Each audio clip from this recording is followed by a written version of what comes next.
আজকে আমি দেখবো 50 টাকা দিয়ে আমাদের বাজারে কি কি খাওয়া সম্ভব। তো এর জন্য সর্বপ্রথম সকাল সকাল আমি আর লিখন চলে যাই আমাদের এখানকার একটা হোটেল। এই যে দেখতে পাচ্ছেন, ইনি হচ্ছে এই হোটেলের মালিক যে রিসেন্টলি আইফোন 16 প্রো ম্যাক্স কিনেছে।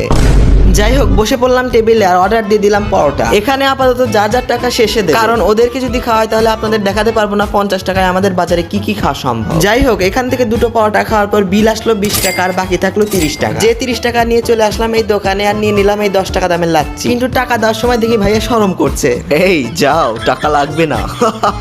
তারপর জোর জবরদস্তি করে টাকা দিয়ে চলে আসলাম এখানে আর লাচ্ছিটা গপ গপ করে খেয়ে ফেললাম। তারপর দিনে আর ভিডিও করা হয়নি, তাই মাগরিব নামাজ পর চলে আসলাম আমার ফুফাতো ভাইয়ের দোকান আর ওদের দোকান থেকে নিয়ে নিলাম এই 10 টাকা দামের আইসক্রিম। আর গাইস, আমার মনে হয় 10 টাকার মধ্যে এটা একটা বেস্ট আইসক্রিম। আইসক্রিমটা খাওয়ার পর বাকি থাকলো আর 10 টাকা, যে 10 টাকা নিয়ে চলে আসলাম এই সিঙ্গারার দোকান। তারপর এখান থেকে দুটো সিঙ্গারা কিনে আমি আর আমার ফুফাতো ভাই মরিচ দিয়ে খেলাম। এন্ড ফাইনালি লাস্টের দিকে আমার ফুফাতো ভাই আমাকে পাওয়ার খাওয়ালো।